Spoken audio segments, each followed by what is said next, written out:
नमस्कार मित्रांनो, कोकणचं रायडरमध्ये तुमचं स्वागत आहे। आज आपण सुरू करतोय एका नव्या सिरीजला, ती म्हणजे गाव माझे सिरीज। आता कोणता शुभारंभ सुरू करायचा असेल तर विघ्न आल्याशिवाय कसा होणार।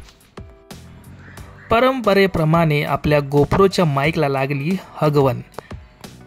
ती अशा प्रमाणे काय म्हणतो आपण त्याला, मे महिन्यामध्ये काय काय गोष्टी चालतात ते आपण बघणार आहोत। तो फिर क्या अभी वॉइस ओवर का सहारा लेके आगे का वीडियो कंटिन्यू करते हैं।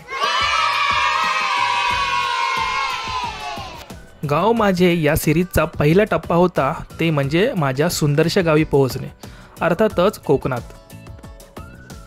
मगे काय निघालय अंबरनाथवरून बदलापूरच्या दिशेने। ही सुंदरशी राईड सकाळी 5 वाजता चालू केलेलं आहे। झोपेचं मुडदो पाडून 4 वाजता उठूचा लागला। चाय चपाती रेमटवून 5 वाजता बरोबर वाटेक लागले। ये जो भली पहाड़ आपको दिख रही है उसको अनुभवने के लिए सकाळी सकाळी उठने का कष्ट लगता है, ऐसा सहजा सहजी नहीं मिलेगा।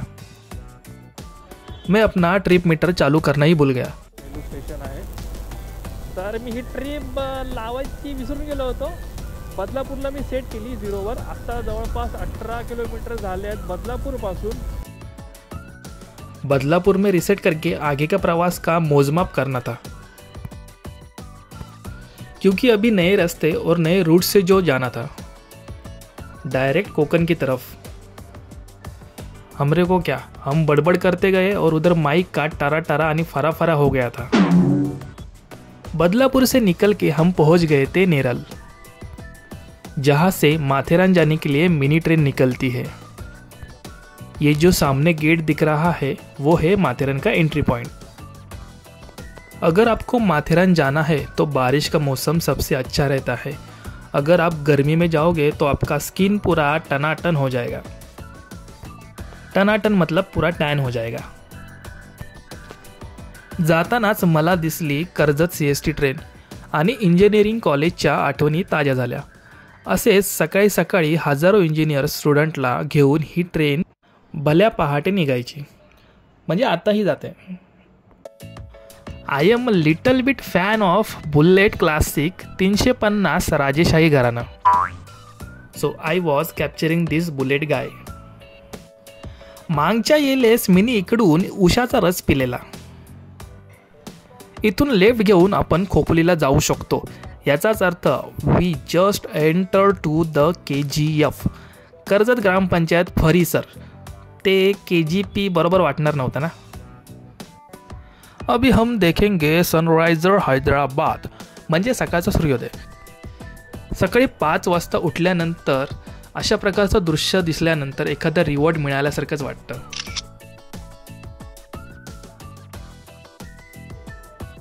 लेफ्ट साइडचा तुम्ही नजारा बघू शकता, किती मनमोहक आहे ते।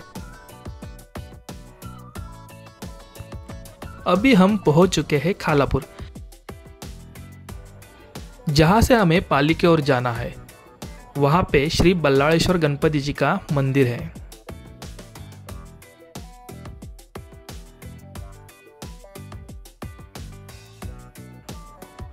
और ये जो लेफ्ट साइड में आपको रास्ता दिख रहा है वो जाता है एक्सप्रेसवे पे, जहां पे 2 व्हीलर अलाउड नहीं है। मेरे उजवे बाजू में जो दिख रहा है वो है Imagica water park end theme park. Pali जवळ जातानाचा रोड बघा एखाद्या पिक्चरच्या सीनपेक्षा कमी नाही। प्री वेडिंग शूटसाठी बरं वाटतं, जास्त का वर्दळ पण नाही। व्ह्यू बघा, इसको डिलीट मारताना मस्त वाटतं, बट आपला टाइम होता त्याच्यामुळे काय डिलीट नाही मारू शकत, पण व्ह्यू बघा क्लासिक। थोड्या वेळाने माका डोंगर दिसूक लागलो। नंतर माका कळाला ह्यो डोंगर असा श्री बल्लाळेश्वर मंदिराजवळचो, म्हणजे पालीचो डोंगर। डाव्या बाजू गाडी घेतलंय ती सरळ बल्लाळेश्वराच्या दर्शनासाठी। जाताना माका लागलो तो चकवो, विचारत पडले की नक्की ह्योच रस्तो हा काय। परत फिरलंय, खाली येऊन ह्या आजाक विचारलंय, तर आजो म्हणालो हैतोच हा तो रस्तो। मगे वाटेक लागले। So guys, this is my Zigzag setup, saddle bag on both side and backpack for back support. पावती फाडली आहे जी सीट. बल्लाळेश्वराचं दर्शन घेऊन निघू आता थोड्या वेळाने. तर जवळपास ही माझी तिसरी फेरी आहे पालीच्या. तिसऱ्यांदा मी येतो. हा तिसरा व्लॉग असेल पालीचा. चप्पल इकडेच काढायची.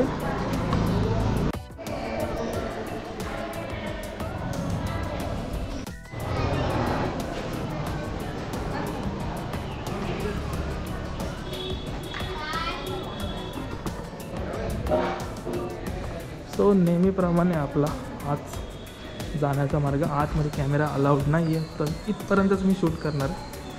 पुढे आतमध्ये शूट करणार नाही आहे. तर ही आपली बल्लाळेश्वराची इथून सुरुवात आहे, तिथून एंट्री. तर हे श्री बल्लाळेश्वराचं देवस्थान. हा गेट आहे, इथून आतमध्ये एंट्री आहे. आतमध्ये कॅमेरा अलाउड नाही, पण मी इथपर्यंतच तुम्हाला दाखवायचा प्रयत्न करतो. आणि हे आहे तलाव बल्लाळेश्वराच्या इकडचं. लास्ट टाइम जेव्हा आपण आलो होतो तेव्हा इकडे थोडंसं काम चालू होतं. सेकंड व्लॉगमध्ये, फर्स्ट व्लॉगमध्ये पूर्ण दिसलं असेल. आणि इकडनं जाण्याचा मार्ग. आणि इकडे छोटे छोटे कासव पण असतात. तिकडे एक बघू शकता, नॉर्मल एक छोटा कासव आहे.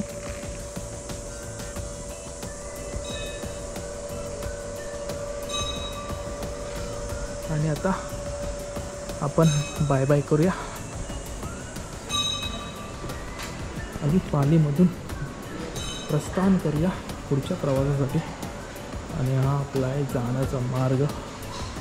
हे बल्लाळेश्वराचं देवस्थानचं कार्यालय.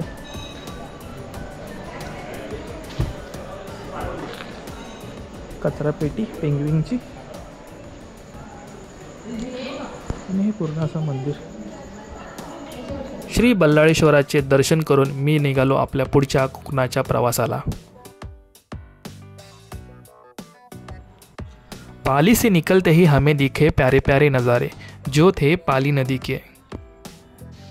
आंबा नदी क्रॉस करून मी लागलो होतो ते आपल्या आवडत्या ना आवडत्या मुंबई गोवा महामार्गावर. पेन ते इंदापूरचे खड्डे वाचवण्यासाठी मी हा पालीचा मार्ग निवडलेला. रस्त्यांचे बांधकाम बऱ्यापैकी झालेले आहे असे आपण बोलू शकतो. जाताना आपल्याला दिसले आपले बांधव जे दुचाकीवर थोडेसे फास्ट जात होते. मी माझ्या R15 वर 70च्या स्पीडने हळूहळू करत जात होतो, कारण माझ्याकडे होती सॅडल बॅग. या महामार्गावर तुम्ही धुळीचे नजारे बघू शकता. आहे की नाही एक cinematic scene. If you want to shoot your cinematic scene with bike, you can shoot here. बघा किती सुंदर सुंदर धूळ उडते. लास्ट वेळा सिरीजमध्ये इंदापूरमध्ये आमची स्कूटी या ठिकाणी सरकली होती, तर थोडा रेतीमध्ये चालवताना बी केअरफुल. नाश्त्यासाठी थांबलो इकडे इंदापूरच्या नंतरच्या रोडला. आणि हेल्मेट लावलं आहे चार्जिंगसाठी. पॉवर बँकनी चार्जिंग चालू आहे आपली. आता वायझर चेंज करायचा टाईम झाला आहे, कारण सकाळपासून हा वायझर यूज करत होतो. आता मी हा वायझर यूज करेल. रिझन याचं की सकाळी थोडा अंधार होता, त्यामुळे मी बोललो की हा वायझर यूज करूया. आता ऊन वाढणार आहे, सो विल यूज दिस. थोडा चेंज करूया.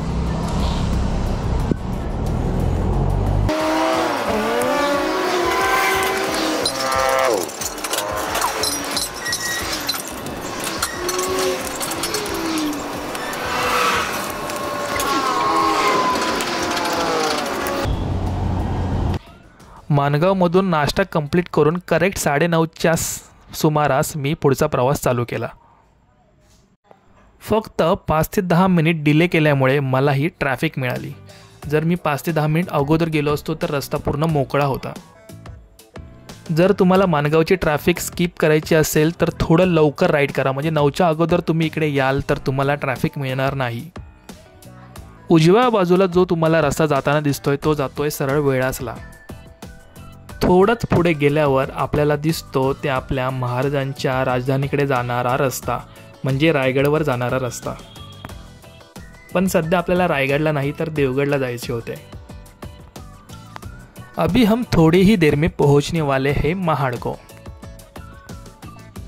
डाव्या बाजूला जी तुम्हाला दिसते ती आहे गंधर्वपाल बौद्ध लेणी, जी महाडमध्ये स्थित आहे. खूपदा महाडवरून जाताना हायवे थ्रू ही लेणी आपल्याला सगळ्यांना दिसते. हा जो जुना पूल दिसतो डाव्या बाजूला तो आहे गांधारी पूल. आपण आता जस्ट पोहोचलो आहोत ते पोलादपूरला. प्रतापगड इतिहासाची साक्ष देणारा किल्ला. तिथे जायला आपल्याला पोलादपूरवरून डाव्या बाजूने वळावे लागते. आणि हा आहे महाराजांचा पुतळा जो पोलादपूरच्या चौकात आहे. गर्मीने हाल झाल्यामुळे थोडा रेस्ट घेऊन पाणी पिऊन निघण्याचा निर्णय घेतला आणि हा असा आपल्या जिगजीचा सेटअप.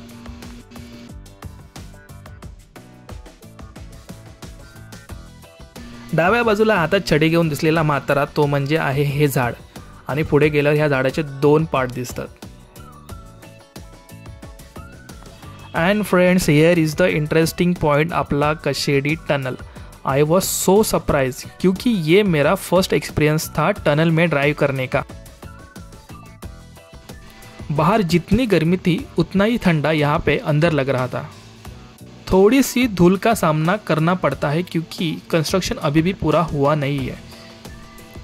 फिलहाल तो ये टनल अभी छोटे व्हीकल्स मतलब सिर्फ कार और बाइक्स के लिए और छोटे टेम्पो के लिए चालू किया है. एक्चुअली ये टनल 2 है, एक जाने के लिए और एक आने के लिए. दूसरे टनल का काम चालू है इसलिए सिर्फ एक टनल को चालू किया है.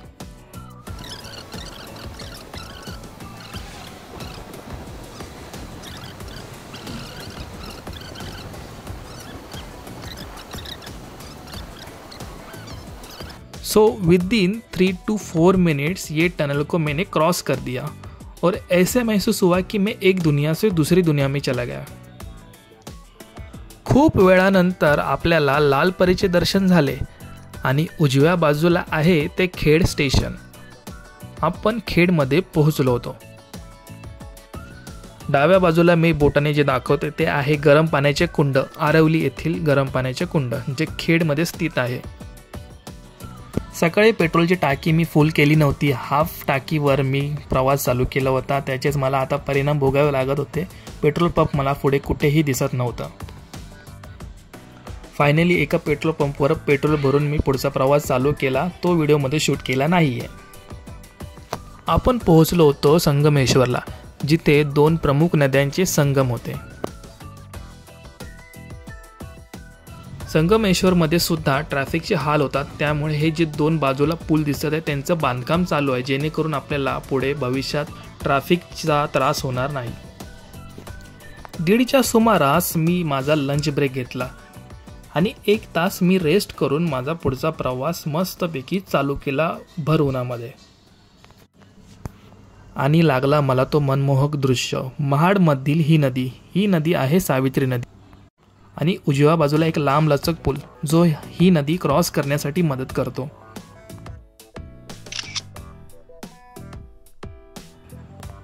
आता माझे खरे परिश्रम चालू झाले होते. महामार्गाचे काम चालू असल्यामुळे मला डायव्हर्जनचा सामना करावा लागत होता. खूप ठिकाणी रस्त्यांऐवजी तर मला रेतीच मिळत होती आणि धूळ आणि फ्रस्ट्रेशन तर अजूनच. फर्स्ट सिरीजमध्ये मुंबईला जाताना आम्ही या हॉटेलमध्ये जेवणासाठी थांबलो होतो. राजापूरची वाट बघत होतो कारण डायव्हर्जन एवढे लागत होते आणि माझा मोमेंटम एवढा खराब होत होता.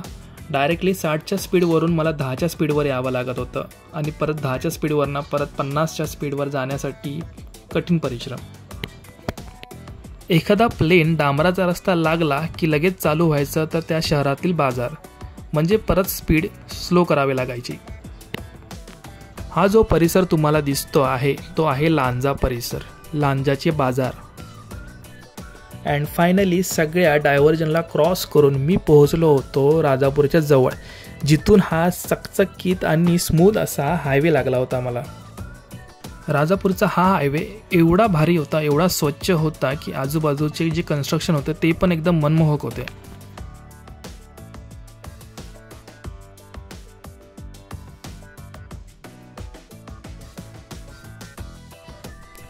गोप्रोची चार्जिंग पूर्ण उतरून गेली होती. मध्ये थांबून मी त्याला चार्ज केला आणि मी पोहोचलो होतो आमच्या कोकणातल्या तळे बाजारमध्ये, जे देवगडच्या जवळच आहे.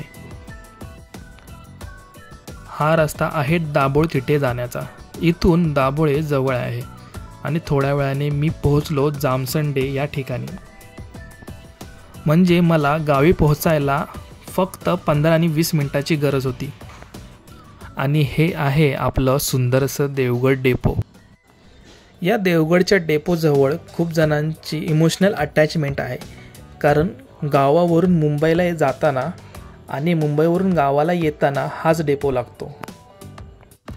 डेपोवरून मी निघालो होतो सरळ माझ्या गावी जायला, म्हणजे माझ्या घरी जायला.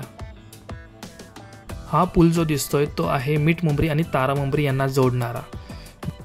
इथून जेव्हा पूल नव्हता तेव्हा जुन्या काळात आम्ही बोटने प्रवास करायचो. एका टोकाहून दुसऱ्या टोकावर आम्ही स्वतःच्या कपड्यांच्या बॅगा वगैरे घेऊन बोटमध्ये टाकून बोट आम्हाला त्या टोकापासून या टोकापर्यंत पूर्ण सोडायची. मी तुम्हाला ही एक्साइटमेंट शब्दात सांगणं कठीण आहे.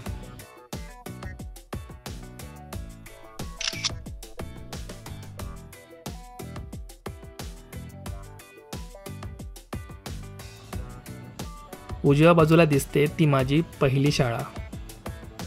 अँड फायनली मी पोहोचलो होतो माझ्या मिठमुंबरी गावामध्ये, बौद्धवाडीमध्ये. हा आहे आपला पहिला व्हिडिओ आपल्या गाव माझे सिरीजचा.